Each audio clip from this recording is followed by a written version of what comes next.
and we'll start. So give me a second. Okay.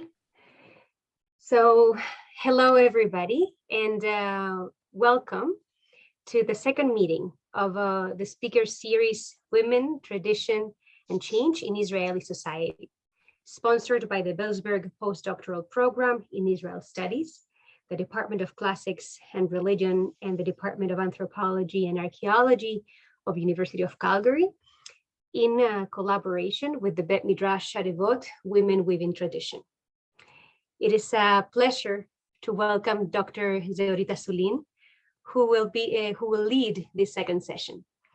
Before introducing our speaker today, I would like to remind our participants what Adevot is, and say a few words about the women behind this project, because not everybody was here in the last session.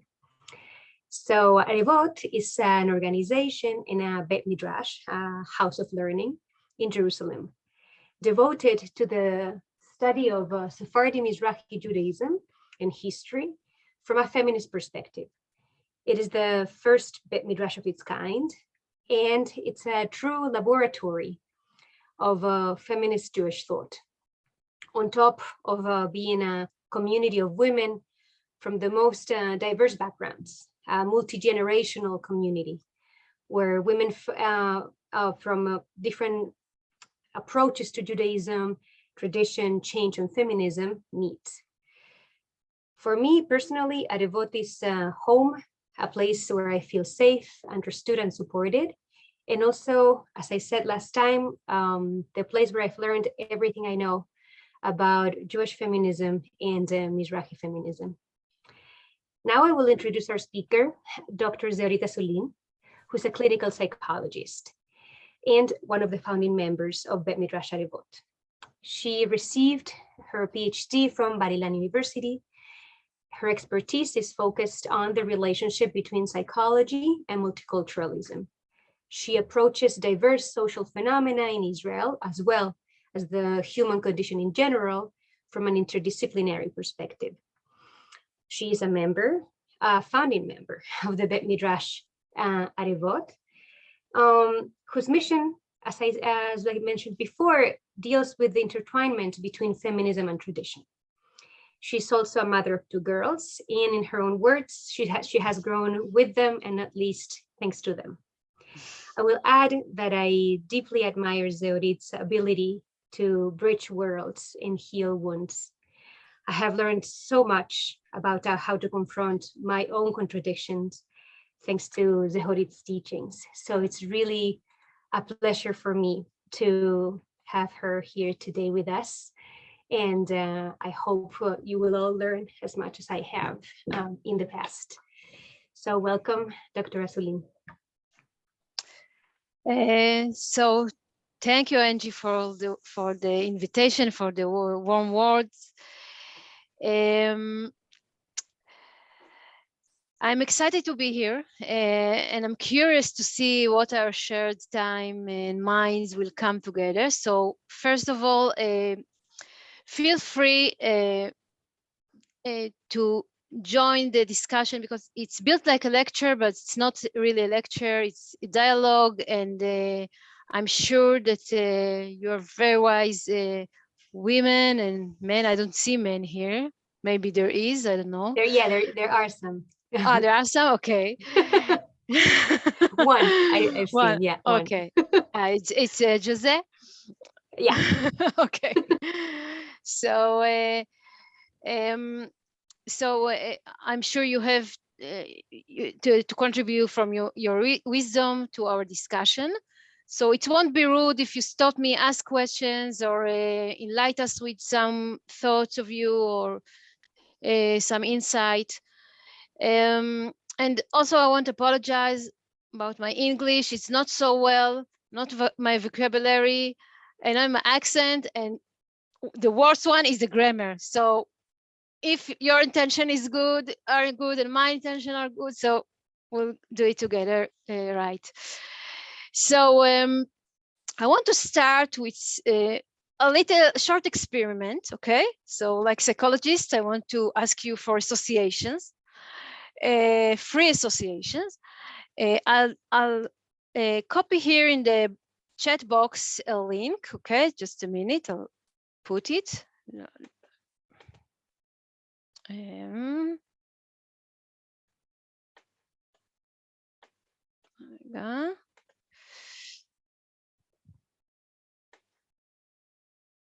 Okay, here.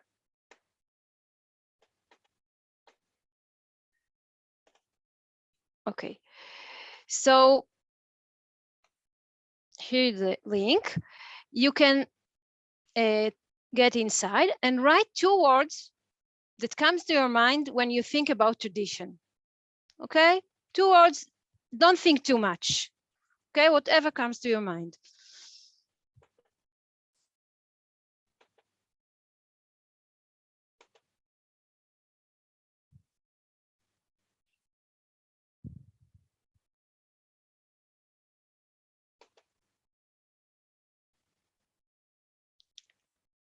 So meanwhile you're writing, okay, I will share screen what you write. And it's very interesting if I'll find it here. Okay, just a minute. Let's see.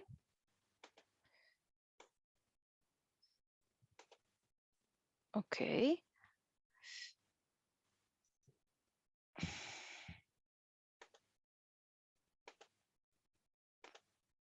Oh, here.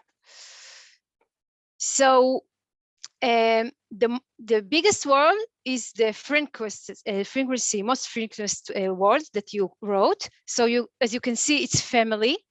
And this is very interesting because I will talk about it. Also culture, community, bonding.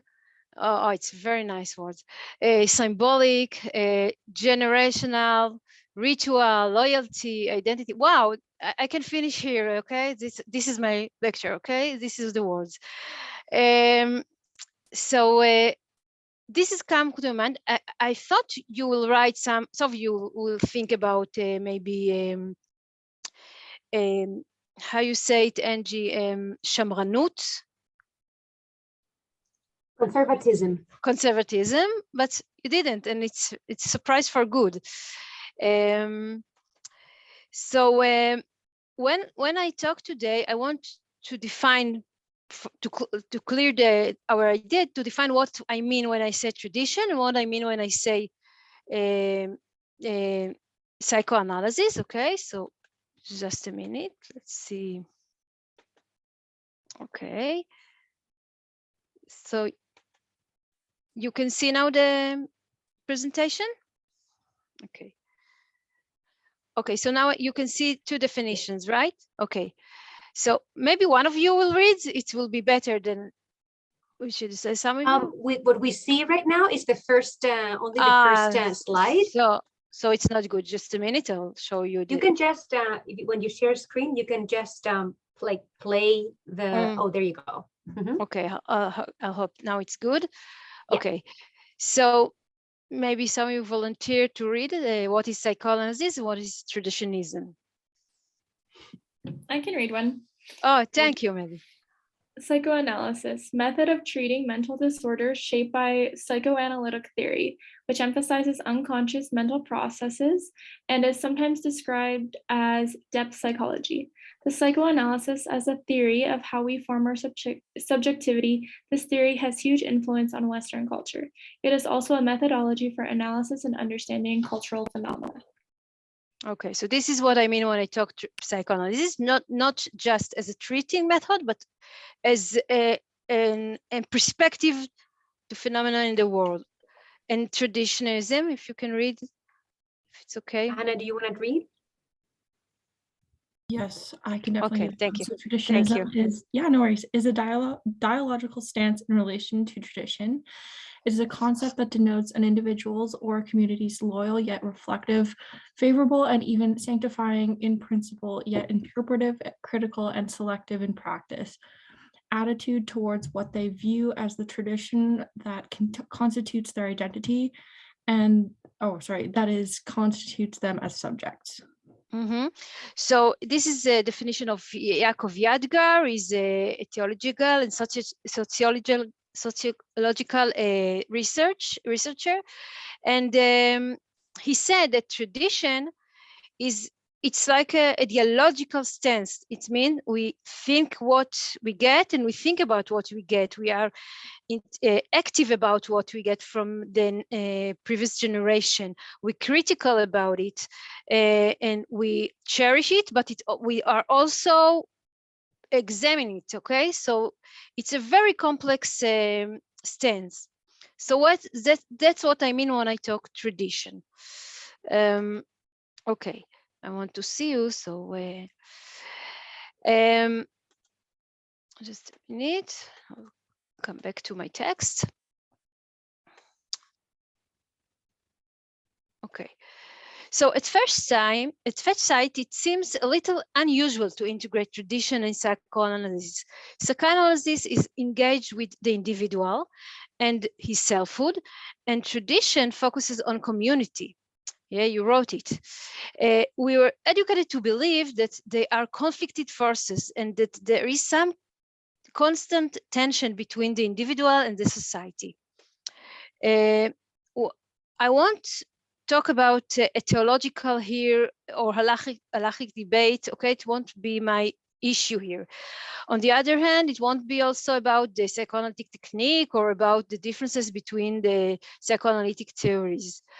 It will be my modest attempt to produce a different psychoanalytic interpretation of tradition and its role in the construction of the self and its cultural and social manifestations. I started this research from personal interest.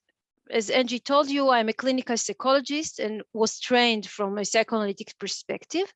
This identity is very influential on my daily thinking and on my life.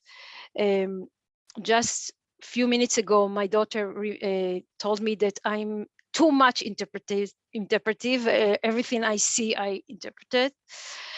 In addition to that, I am also a Jewish traditional woman, and tradition is important to me and enriches my spiritual life.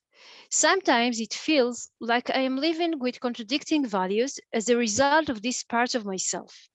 I ask myself if it is possible to settle both parts inside of me. So I want to share with you some of my reflections and then open it to discussion and share thinking. So psychoanalysis and traditionism are fluid concepts and have changed throughout time. This is their strength, but it is also their weakness. Still, if it will be required for me to purify the essence of each concept, I would say that traditionism is engaged with the commitment to the transference chain through the generation. You wrote the generation, and psychoanalysis deal with the transference from the unconscious to the consciousness. So we can notice that both ideas deal with some kind of transference action from one spirit to another. We also know that some parts of the transference relate in one way or another to the past, the actual past and the mythical past. So if it is a temporal transference in the time dimension, how do we characterize this action? One common element to psychoanalysis and traditionism is the action of transference. But while traditionism is an interpersonal action, right? One generation to the next generation, father to his son, to his daughter, mother to her son, to her daughter. In psychoanalysis, the emphasis is on intrapsychic action inside of the mind of the individual, at least from a Freudian perspective. Another common issue is the relationship to the legacy of the past and the active processing of this material. In Hebrew, tradition is masoret, from the verb limsor, which means to hand down from one hand to another. It is an action of giving, of choosing to give some of my spiritual goods and wisdom to the next generation. The relationship between the two generations, father and mothers to their sons and daughters, is a relationship of linkage, of bonding. You wrote bonding. In psychoanalysis, there is also active processing of the intervened relationship, not actually the real one, but what we introvert in our mind and between the generation. The nature of this link between the generation in psychoanalytic discourse is conflictual, and the solution for this conflict is the emotional and libidinal separation of the child from his parents. This kind of solution is to give up the recognition of the heritage that has been passed on. The individual invests emotional energy outside this family, okay, toward the future, and sometimes ignoring the past. We can see this in a short introduction, the similarities and differences between the two concepts. But now I want to share with you and present some of Freud's perspective about tradition. He didn't write about it so much, but he wrote some things about it. So first, like in every beginning in psychoanalysis, I want to start with Freud. There is some consideration about tradition in his essays. From first reading, it seems There's some consideration of what? Consideration about tradition in his essays. In his essays. Mm-hmm. Yeah. From first reading, it seems that Freud constructs the tradition as a neurosis. He compares the human tendency to keep tradition with the development of neurosis and compares the religious experience with an illusion. Freud's point of view and his interpretation about tradition was to see it as a traumatic neurosis. He saw tradition in a critical way. However, a close read shows that Freud distinguishes between two kinds of tradition, but if we delve deeper in his writing, we will find a complex attitude toward tradition, okay? And I want to show and explain the distinction that he do. The first one, the first tradition, way of keeping tradition, is a conscious oral tradition that is passed from one generation to another, from the grandparents to their grandson and granddaughters, okay? The second kind of tradition is the archaic legacy that is perceived as a memory traces, like, you know, like flashbacks, like dissociation of a traumatic experiences of the previous generation.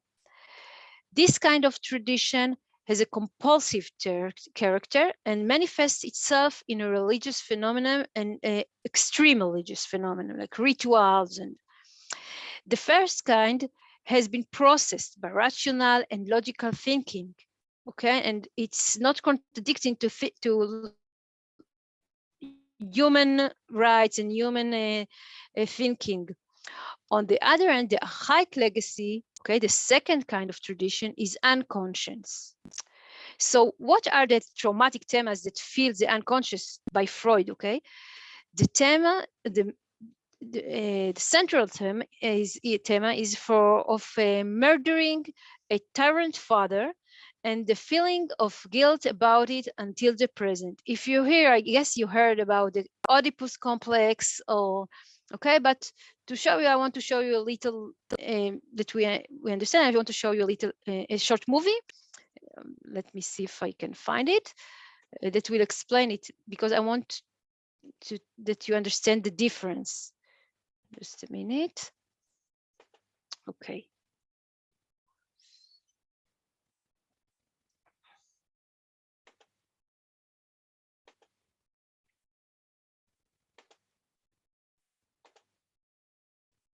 So you can see right now the movie, right? The YouTube.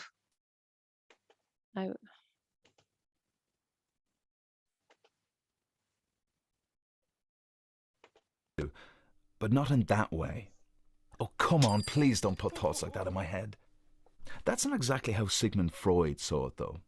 He believed that boys reach a developmental stage where they lust after their mothers, see themselves as love rivals with their fathers, and want their fathers dead. They don't realize that they're doing this because it's an unconscious desire coming from the id. It gets censored by the conscious mind. The Oedipus complex is named after the character who killed his father by mistake and slept with his mother Jocasta without realizing who she was. Girls go through a similar phase when they unconsciously fall in love with their fathers and want their mothers out of the picture, sometimes called the Electra complex. For Freud, growing to psychological maturity involved experiencing and then getting beyond the Oedipus complex. Those who got stuck in that phase manifested all kinds of problems and ended up on his couch. The anthropologist Edvard Westermark, an expert on... Okay, I'll stop here. So the Oedipus complex, as you can see, is jealousy. It's with envy. It's with conflict with the father. Very hostile relationship. Yeah, even if it's not real with the real father, it's inside me. And the solution is to grow up and be a man like my father, maybe, or like my mother, but far away from her legacy. So that's what I mean when I say Oedipus complex. Okay. So if you can see, we talked about this in tradition in Freud's writing, as he says in his essays, Moses and Monotheism, he said religion is a comparable to a childhood neurosis. Okay, here it's some of his writing about two representations of tradition. Okay, and I want to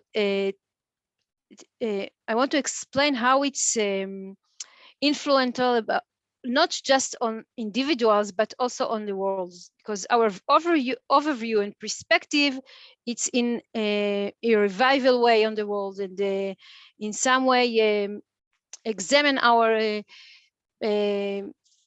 how I say it, our relationship with our parents. I don't know if some of you saw the series Succession. You saw it? Some of you saw? No. Okay. No, I haven't. Have you guys seen it? No. Okay. So I want to show you a little of the trailer, okay? And maybe you understand what I mean, the hostility between the parents, the two generation, the father and his child, okay? Let's see if I can get it from here. Here, I think, yes. I think this is the one. Okay.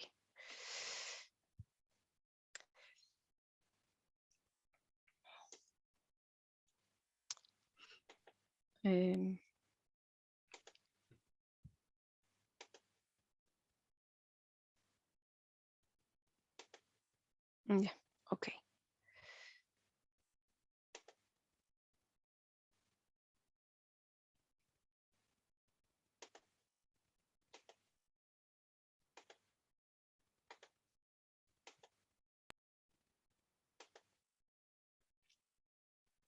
I've done in my life, I've done for my children.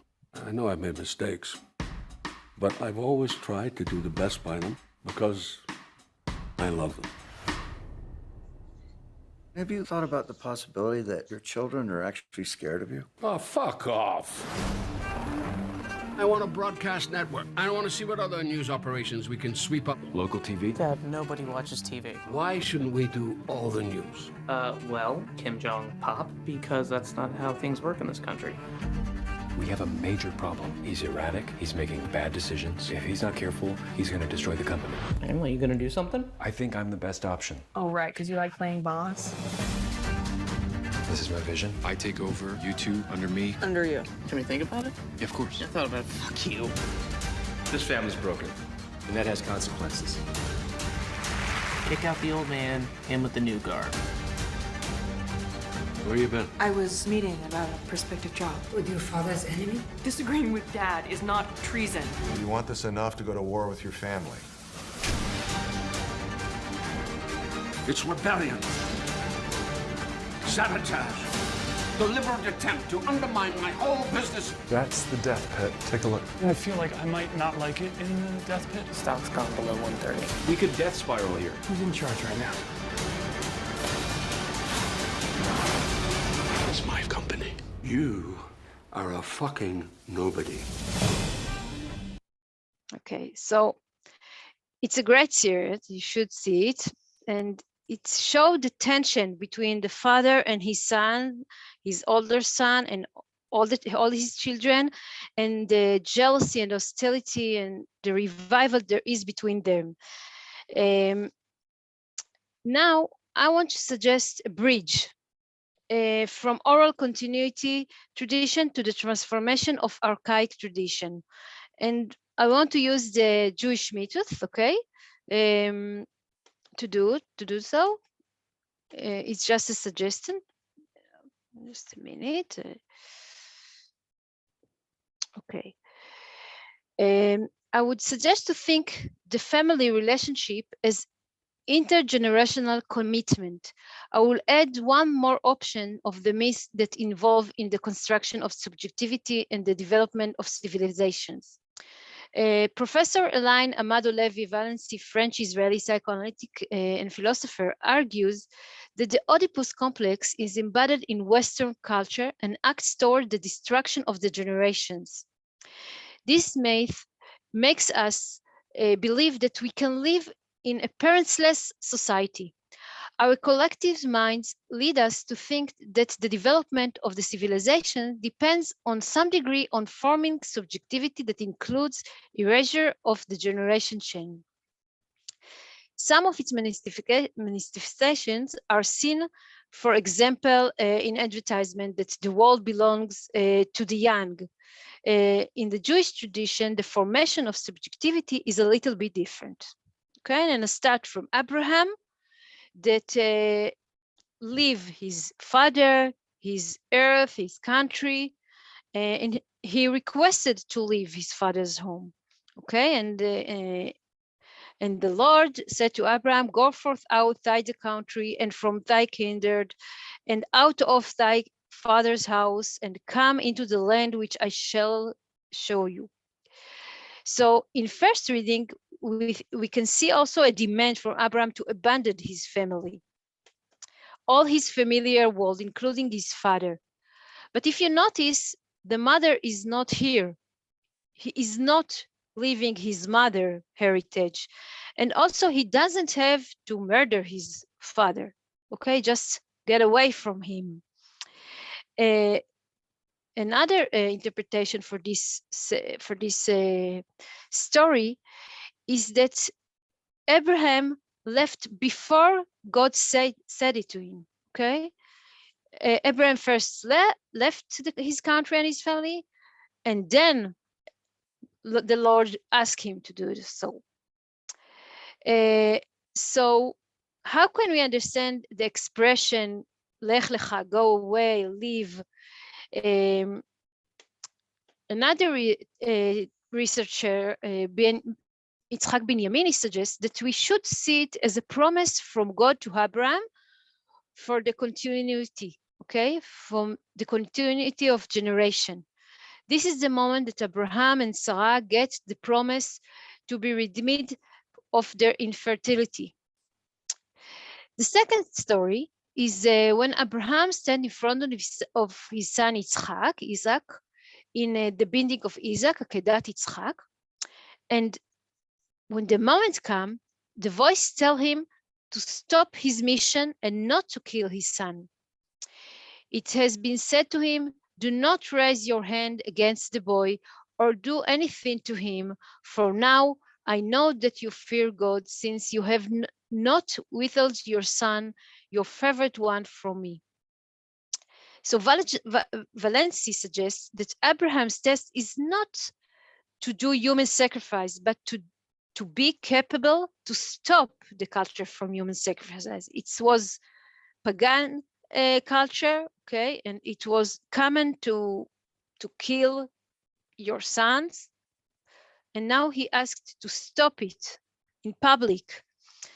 It was to stop a common religious ritual. Now it's required from Abraham a new thinking that human life is above all, even above God. The commitment of Abraham is to the change generation. Okay, Abraham is a traditional person. His test is not about his faith, but about his commitment to life and to continuity of the generation. His decision to leave his father's home and his land was of trying to change his destiny of infertility. At Akadat Yitzchak, the binding of Isaac, the test is not to check Abraham's faith and his dedication to God, but to break the ritual of human sacrifice in pagan culture. This is an experience to create a culture which cherishes the continuity of the generation and the necessity of the generation chain for the development of civilization. This is the core of the life drive, the libido. And now coming back to Freud differentiation. If we keep the continuity, there isn't a dissociation, there is no trauma. If there isn't a dissociation, there is not a high traumatic lacunas in the memory chain.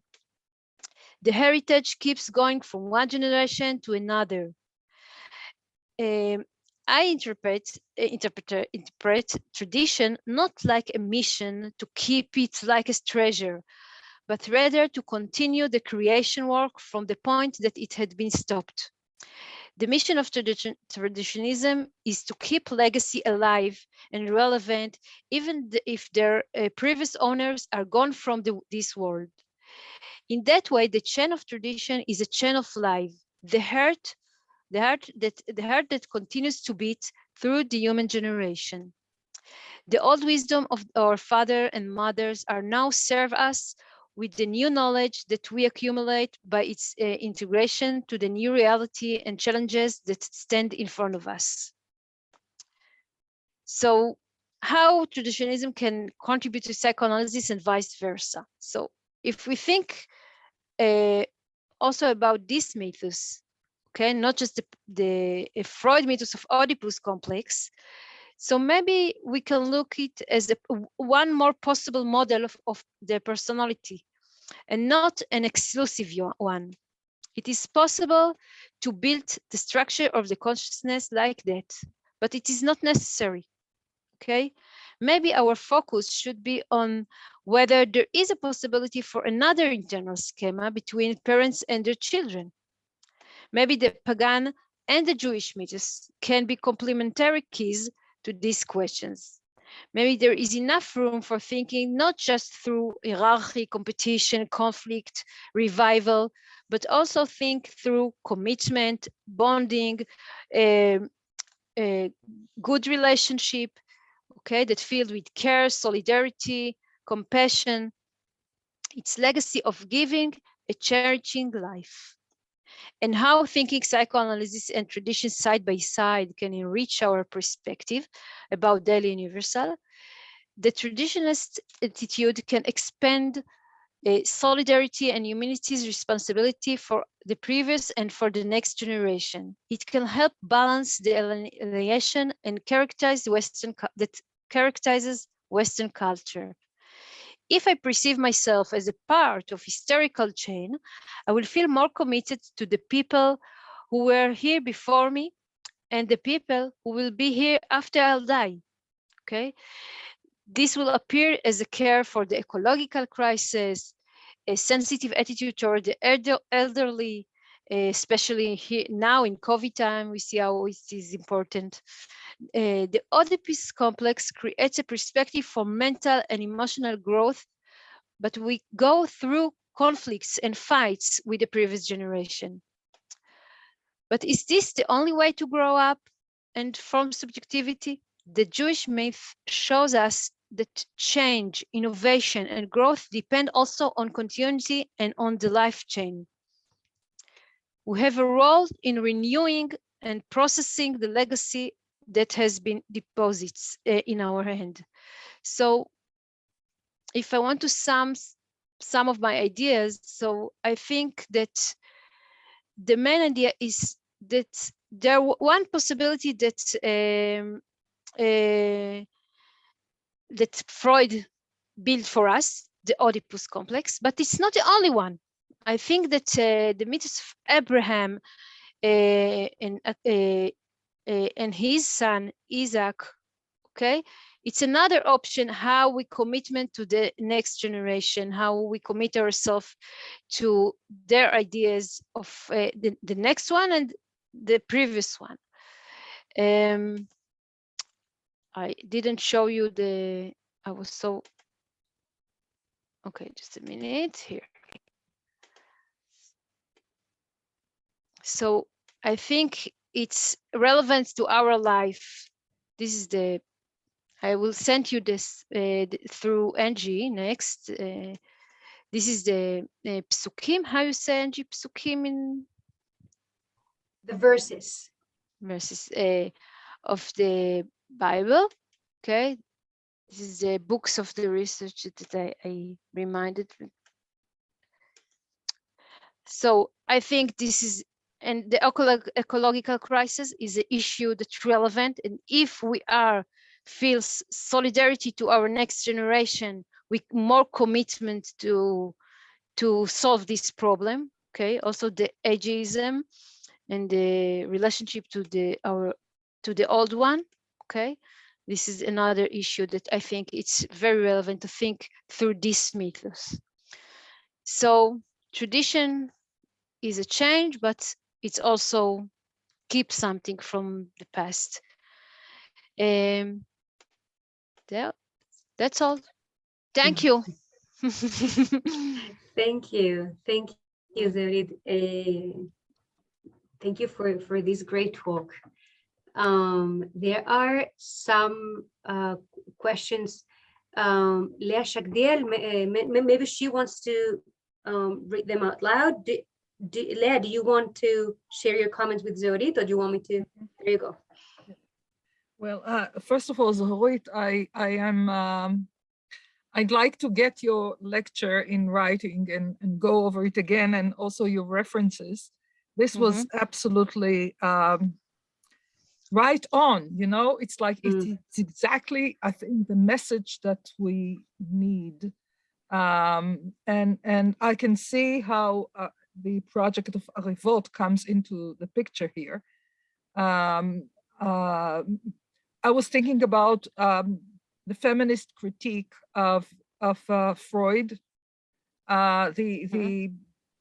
You described very well the problem of the the individuated individual, self-sufficient, totally autonomous as the goal of life. And you ended by reminding us that if we do not nurture interdependence of human beings on one another, we may not survive. This is a necessity today to move away from that narrative that Freud was one of the powerful forces in shaping it, moving away from that mentality towards something that talks about bonding, and something which I think is more Jewish, but also more feminist. And so in my mind, it's sort of, I see together now the traditionalism with Judaism and with feminism and with interdependence. It's sort of, it all comes together. Thank you very much. Yeah, thank you. We saw it in the COVID time, because if we thought that everybody is for himself and I can live by myself and I don't intervene to anybody and nobody will intervene me, so it was impossible in COVID time, because we were responsible and we still are responsible for each other. Okay, if I am not thinking about the people that near me, and I'm in egocentric position, so I maybe will risk some of them. So it won't help if we deny it. And you mentioned Gilligan, so it's very interesting. Kohlberg was a psychologist that built how you say it, Musar, Angie, Musar. Morality, psychology of morality, the development and the development of moral thought. Yeah, and by his perspective, women were weak because they didn't go by straight justice, by abstract values. They were moved by concrete things that were actually happening in the world. Yeah, they never reached. I think it was stage 6 yeah, In the a scale, abstraction. I can't remember, Yeah, something like that.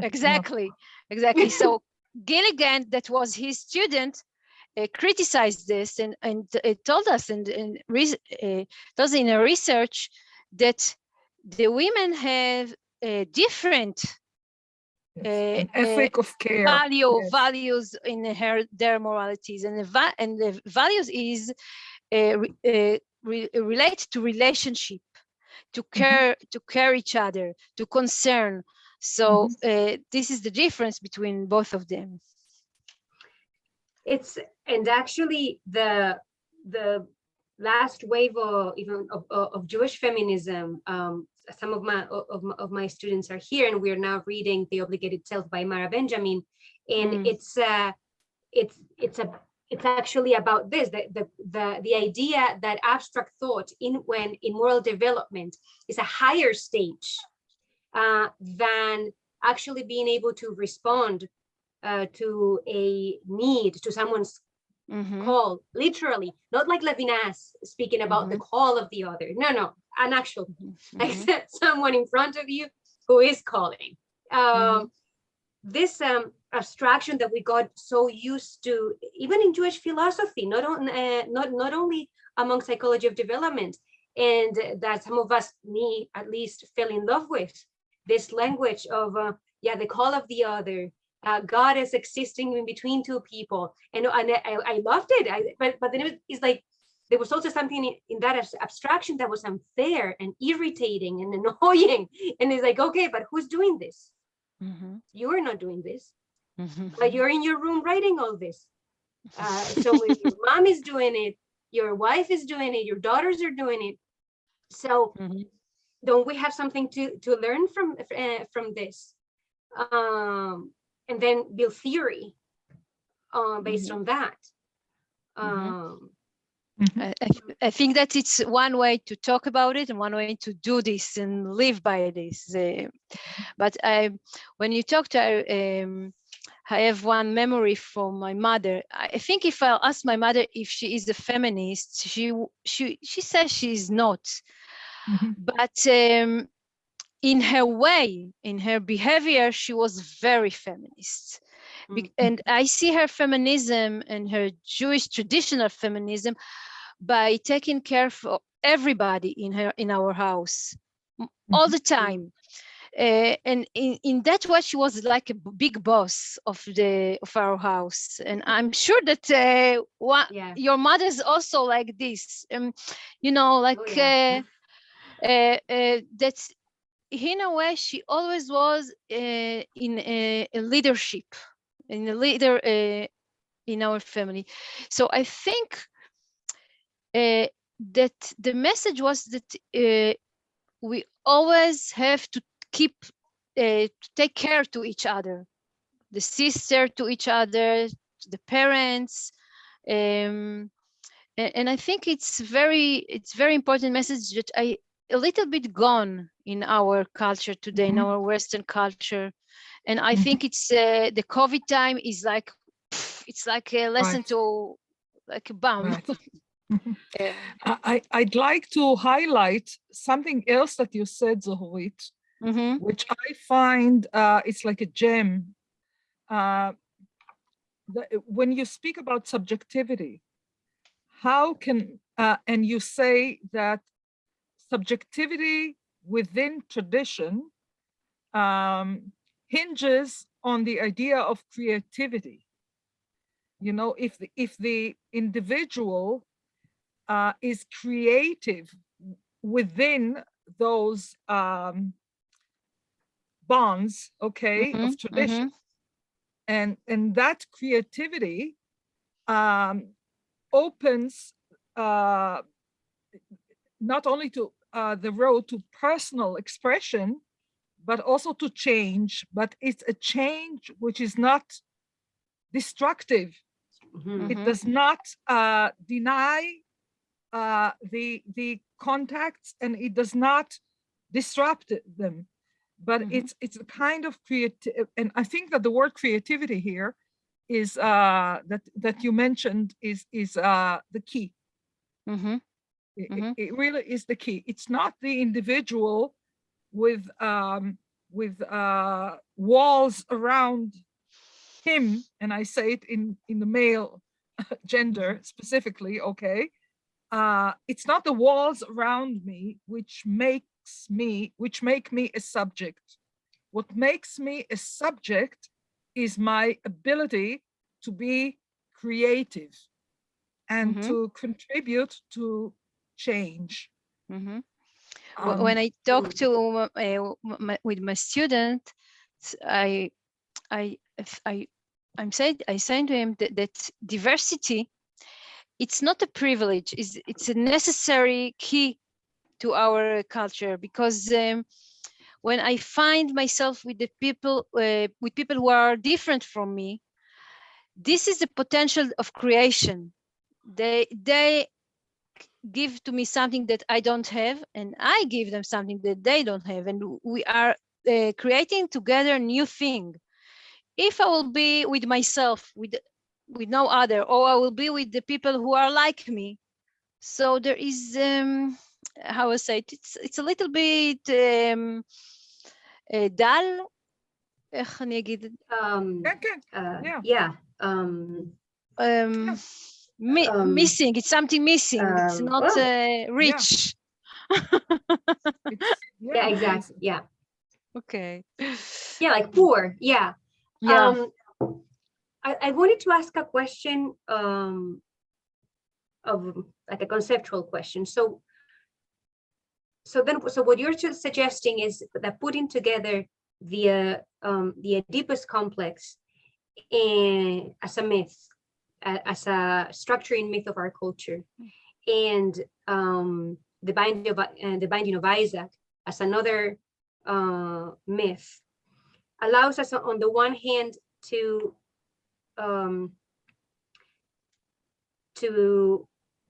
confront the existence of conflict between parents and their children,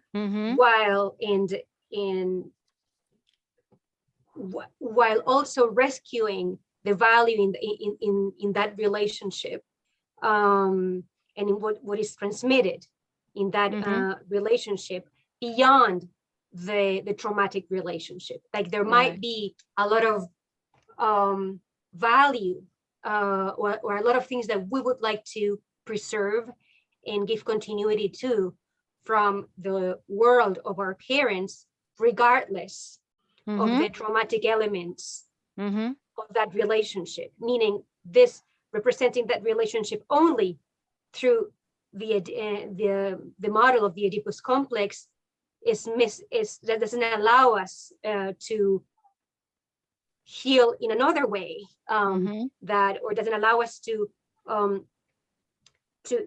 rescue what is worth rescuing beyond trauma. Is this? It's not going להפנות עורף, how you say it, going back from everything, from all your history. Exactly. It's not it's not removing yourself from history. And I brought especially the binding of Isaac because it's not an easy story, and it's not telling us an harmonic relationship with parents and no, it's very, very emotional relationship here. You know, I can imagine that Isaac could go with his father, doesn't know where he goes.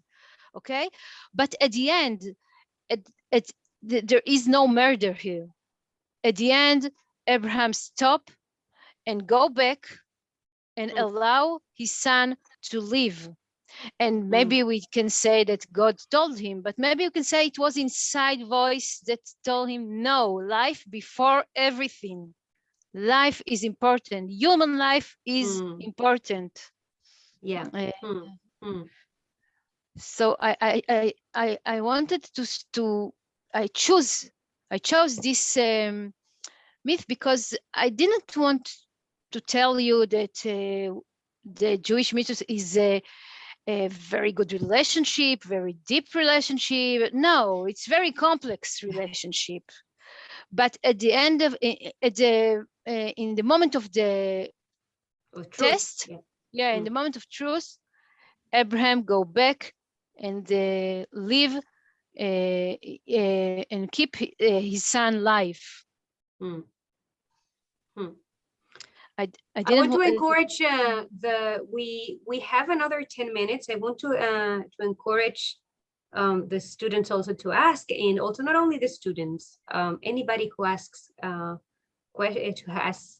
who may have any questions. It's not the moment to share them questions or comments. Yeah, I read the Maria comment. Thank you, Maria. It was very wise. You're right. We sometimes we just want to live by the idea that we are unique and individualistic, and but this is the mythos that we tell ourselves. We denied our bonding that we have with other, first bonding maybe, but we have a relationship and we guarantee each other, even if we want it and even if we doesn't want it. We don't want it. Rachel Schmidt wants to say something. Yeah, I thank you. I think what's interesting about the way you've spoken about the Isaac and Abraham myth is to focus on the parent and the way Abraham has to deal with his own subjectivity here and struggling with himself and perhaps his own inner conflict, whether to go through with what he believes God is expecting of him and overcoming that through his love for his child. And I think it's interesting to go back and focus on this myth through that lens. Speaking as a parent myself, I mean, that has been a lot of my own subjective growth, parenting two daughters into adulthood, is struggling with myself and say, I have to stop here. So I find that a very good, and I think a creative way to approach that story. Thank you. Thank you. Yes, Maddie? I'm just wondering, could you please review the two types of the tradition again, like the conscious and unconscious a little bit again? Yeah, so the oral tradition, as Freud said, is like when the grandparents tell their things and wisdom to their daughters, their children, okay? And this is a continuity link, it doesn't stop. There is no holes in it. The second one is like what Freud thinks, it's pathological tradition, when it's a high heritage that we didn't process. Hierarchical, yeah. We didn't process, so it's like a dissociative, like think about PTSD, okay, post-trauma, that he doesn't remember most of the thing, or she doesn't remember most of the thing. This is the problem with post-trauma, but it's like coming back in flashback, in rituals, and he start to do some rituals, yeah, like when I see somebody with the post-trauma, there is a lot of rituals that he do to avoid from remembering, to avoid from the pain memories.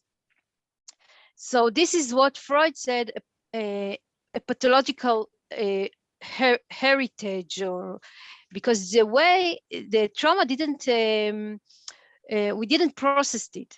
So when it didn't become conscious. Yeah. So when I talk about Isaac, the binding of Isaac, it's a very traumatic potential. Yeah, the event has a very traumatic potential, but the Bible tells us this. He wants us to know about it. He wants us to remember it. He wants us to conflicting it. What happened there? Why it was like that? It was hidden. Yeah, so I think when we are processing the story and we keep something from one generation to another, there is less chance that we became traumatic about some of our things. Thank you so much. Thank you. Hefti, you said that you wanted to share something. Yeah, I don't know if there is So time. for you guys who don't know Hefti, Hefti is going to be our next speaker in the series. Zehorit, it was very interesting because you tried to איך אומרים, לחבר, to integrate like Western culture, which is based more on revolution, and Eastern culture, like in a very simple words, is inclining towards more bonding, like bonding and separation. And psychoanalysis and tradition try to make us grow. So, and still there are two opposite movements, separation and bonding. And I just wondered if it's not, there is no time, but I'm very interested in from a development perspective as a psychologist, how a person or the self can integrate these two opposite movements, separation and bonding, development process. So because it's very easy to say, okay, I'll kill my father and that's it. That's the way I grow self. But to combine at the same time the bonding is like making another conflict between these two. So how do you view that? So I feel that you told us about revolution, and I think the answer is in the word that we talked about yesterday, by the way, the evolution. Because in evolution, in development, I can choose, I negotiate with the heritage, and I can choose what I take, what I keep, what I continue, what I change. Okay, so I am active about this heritage. I'm not a passive one, and this is the way to grow up. Okay, because I'm choosing how to be far for something and how to be close for something. Okay, I can see my mother with a lot of love, but also with some things that I think it's not good for me to take it. Okay, but I don't need to kill her in my mind, or okay, I don't have to hate her. I love what she gave. She gave me my life. Okay, so I think it's enable complexity, and when I live in a complexity thinking, I think this is to be a grown up.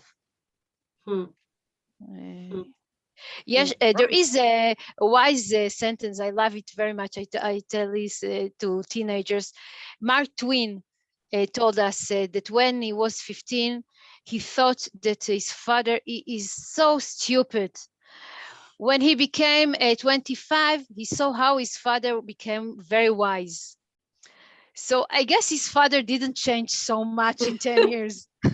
I guess that Mark Twain perspective changed.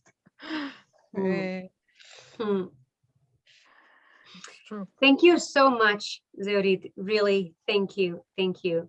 It was a great opportunity. This was amazing. Yeah. Thank you it was very so much. interesting. And yeah, really for your time, for all of this that you've made possible. So thank you all for participating. And I will see those of you who are in class, I will see you on Friday, and the rest, hopefully I will see you in the next session. I will inform about the next session through email, and I believe you can use the same link that you've used for this one. So Okay. thank you very much, everybody. Thank you. Thank you. Have a good Thank day. you. Have a Bye. good day. Bye-bye. Bye.